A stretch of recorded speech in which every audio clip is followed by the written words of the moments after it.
Bismillahirrahmanirrahim. Assalamualaikum warahmatullahi wabarakatuh.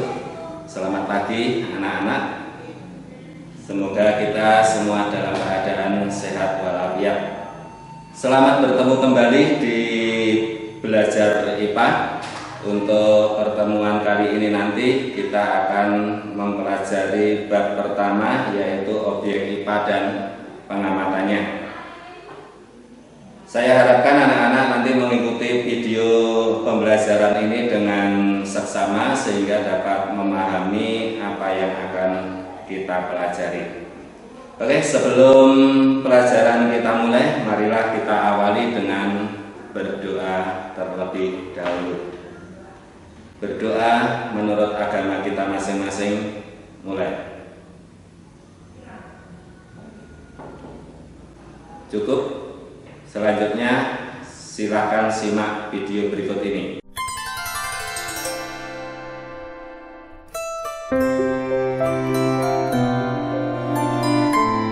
Anak-anakku yang berbahagia, untuk bab pertama di kelas 7 ini, pada pertemuan yang pertama ini kita akan mempelajari tentang objek IPA dan pengamatannya. Namun sebelumnya saya ucapkan terlebih dahulu selamat kepada Anda karena kamu sekarang telah menjadi peserta didik di kelas 7. Yang tadinya Anda berada di bangku sekolah dasar, sekarang sudah masuk ke bangku sekolah menengah pertama. Di sekolah menengah pertama ini, kamu sekarang sudah saatnya untuk mempelajari lebih dalam lagi tentang benda-benda yang ada di sekitarmu. Benda-benda yang ada di sekitar kita dapat dipelajari melalui mata pelajaran ilmu pengetahuan alam atau IPA. Ilmu pengetahuan alam atau IPA adalah ilmu tentang segala sesuatu yang ada di sekitar kita.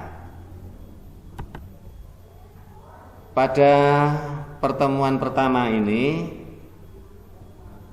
diharapkan nantinya Anda dapat melakukan pengamatan benda-benda yang ada di sekitar kita. Kemudian juga Anda nantinya dapat melakukan pengukuran.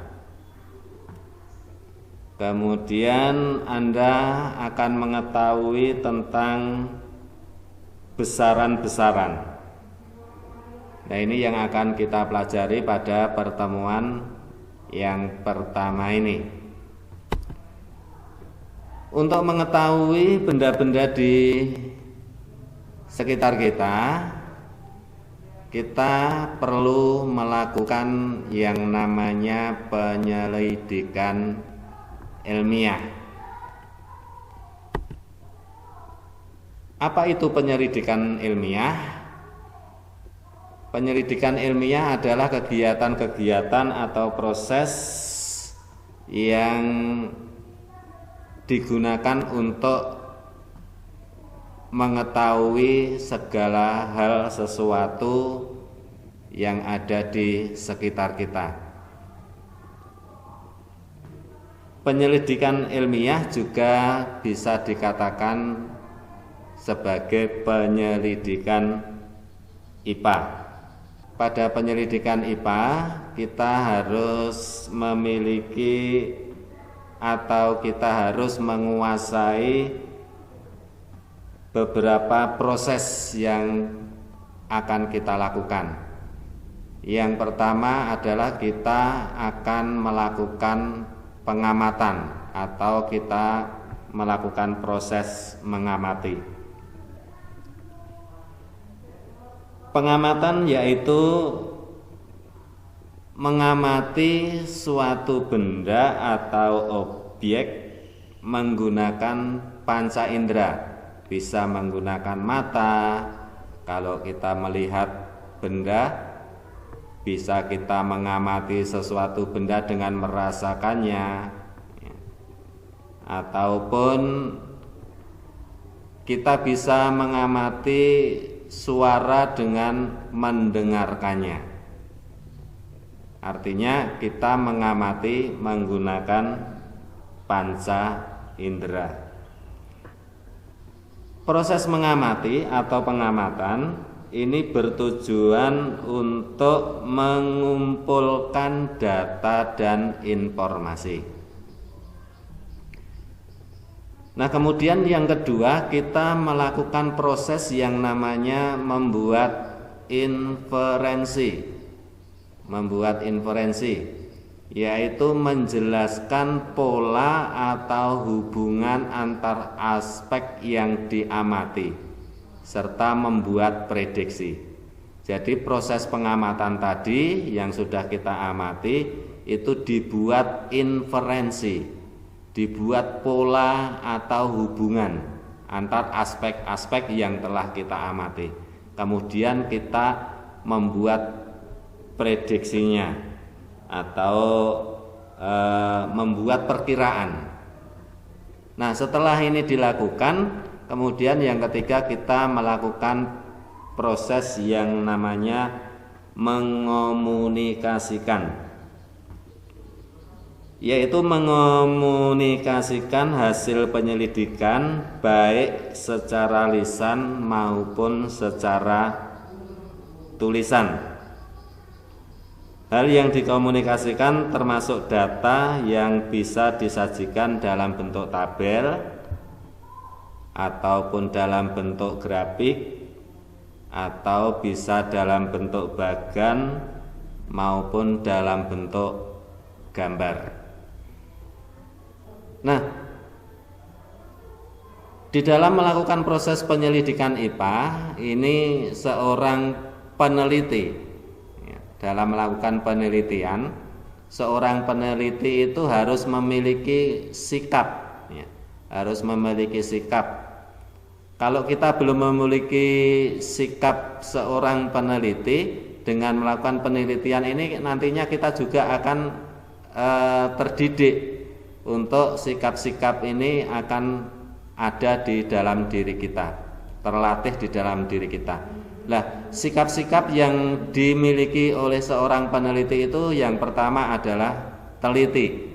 Ya, kita dalam melakukan penelitian, namanya juga penelitian dari kata teliti, harus teliti, harus cermat dan hati-hati, ya, tidak sembrono.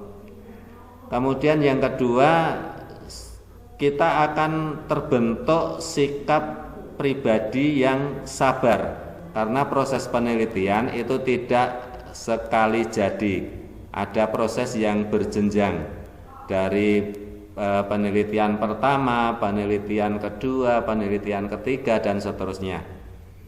Kemudian juga seorang peneliti akan terbiasa dan mendapatkan sikap rasa ingin tahu yang tinggi.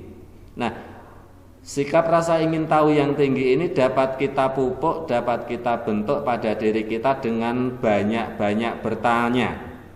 Misalkan apakah, mengapa, di mana, bagaimana, berapa, dan lain sebagainya.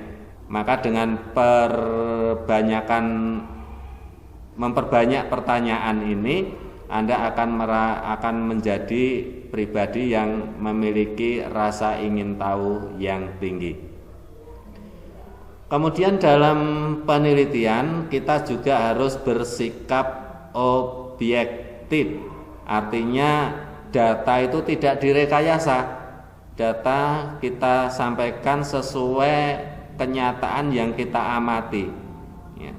Tidak diubah-ubah dengan pikiran wah patute semene, bukan. Kita harus objektif apa adanya sesuai data yang kita amati di lapangan. Kemudian yang kelima, seorang peneliti ini akan terbentuk pada pribadinya sikap tenang. Karena kalau pikirannya tidak tenang atau gerusa-gerusu dan lain sebagainya, itu penelitiannya juga tidak bisa berjalan dengan baik. Kemudian objek IPA. Apa itu objek IPA? Yang dinamakan objek IPA adalah seluruh benda di alam dengan segala interaksinya, yang untuk dipelajari pola-pola keteraturannya.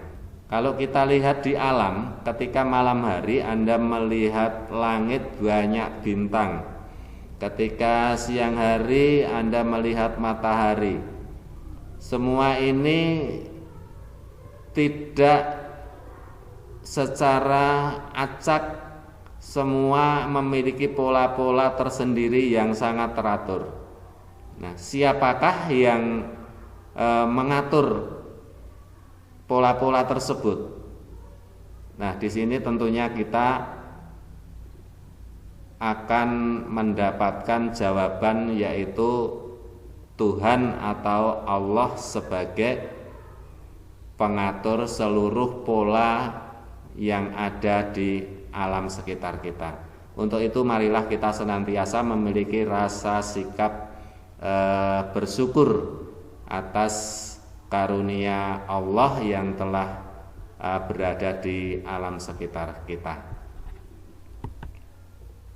Nah, dari penelitian-penelitian IPA yang sudah dilakukan oleh orang-orang terdahulu, orang-orang yang sudah hidup pada zaman dahulu, akhirnya didapatkanlah sebuah ilmu pengetahuan yang dinamakan IPA, yaitu ilmu pengetahuan alam.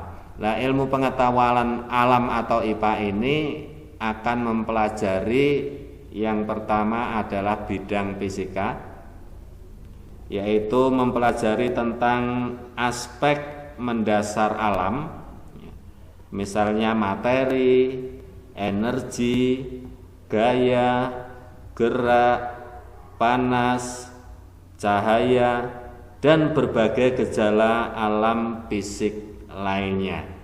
Ini akan dipelajari pada ilmu yang dinamakan fisika.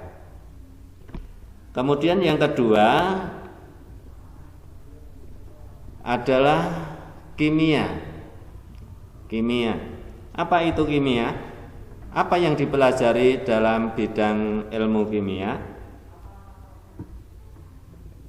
Kimia meliputi penyelidikan tentang penyusun dan perubahan zat.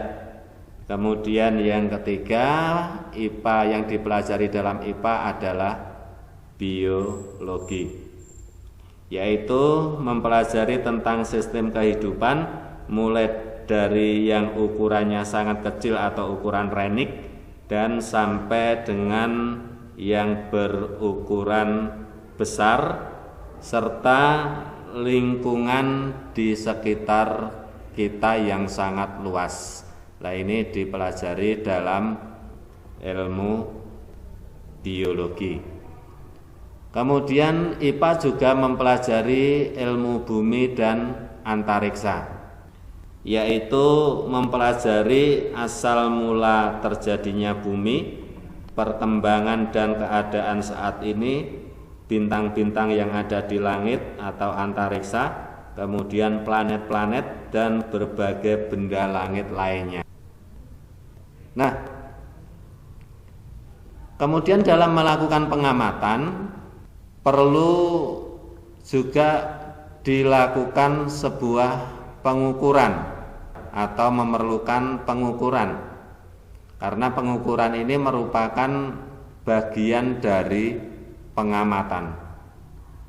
Apa itu mengukur?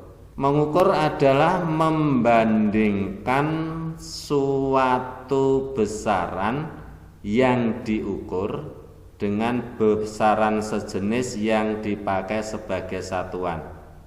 Ya, ini yang perlu kita garis bawahi adalah besaran dan satuan. Sebagai contoh, misalkan di depan Anda ada sebuah meja, kemudian Anda ingin mengetahui panjang meja. Nah, Anda bisa mengukurnya dengan jengkal tangan Anda. Ya. Kemudian coba Anda lakukan, ya, misalkan di rumah ada apa saja yang bisa Anda ukur dengan jengkal, lakukan. Nah, kemudian kira-kira berapa panjang meja itu, ya? Berapa jengkal panjang meja yang ada di depan kita? Nah, ini mungkin hasil yang Anda ukur dengan hasil yang diukur teman Anda yang lain akan berbeda, ya, karena panjang mejanya juga berbeda, panjang jengkalnya juga berbeda. Kalau misalkan saya menghasilkan panjang meja tersebut 7 jengkal, mungkin Anda tidak sama dengan ini, ya. Tuh. Jadi ini proses yang seperti ini dinamakan mengukur. Oke, kita lanjut. Nah, kemudian tadi ada kata besaran. Apakah besaran itu? Nah, nanti sebelum kita membahas lebih detail tentang besaran, ini tugas anak-anak. Anda cermati dulu di sini. Tugas nanti Anda berada di halaman rumah Anda masing-masing, kemudian lakukan pengamatan. Entah itu berupa pohon jeruk atau pohon mangga atau pohon jambu, terserah yang ada di rumah Anda. Mungkin juga ada hewan, mungkin ada mobil, mungkin ada motor, boleh saja. Jadi nanti saya menugaskan kepada anak-anak 3 saja. Tulis 3 benda yang ada di halaman rumahmu atau di sekitar rumahmu, ya, 3 benda. Kemudian kira-kira besaran apa saja yang dapat diukur? Besaran apa yang dapat diukur? Misalkan sebagai contoh di sini ada di halaman rumah saya ada pohon jeruk. Ya, misalkan pohon jeruk nomor 1 di sini ditulis pohon jeruk. Kemudian besaran yang dapat diukur, misalkan 1 tinggi pohon, 2 jumlah buah, 3 berat buah, seperti itu dan seterusnya. Kemudian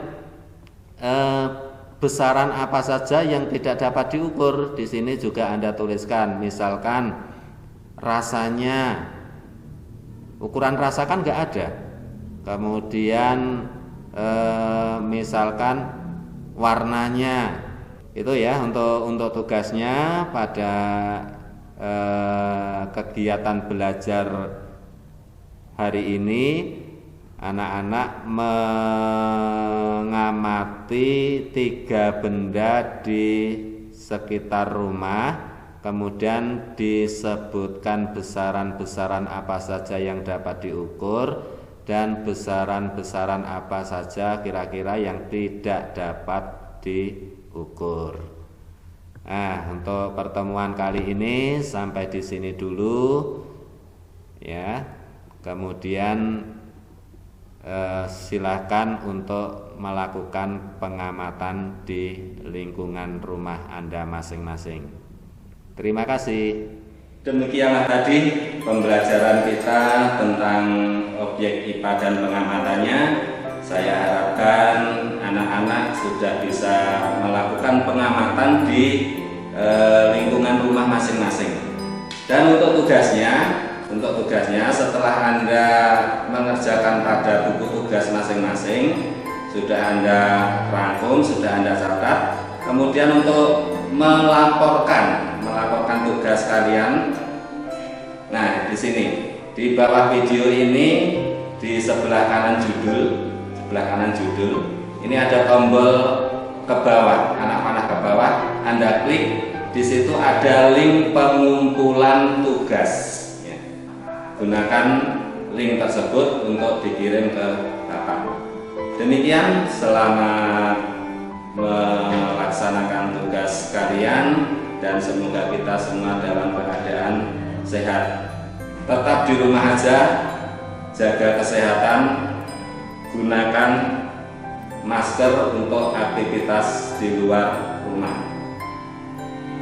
Sampai jumpa. Assalamualaikum warahmatullahi wabarakatuh.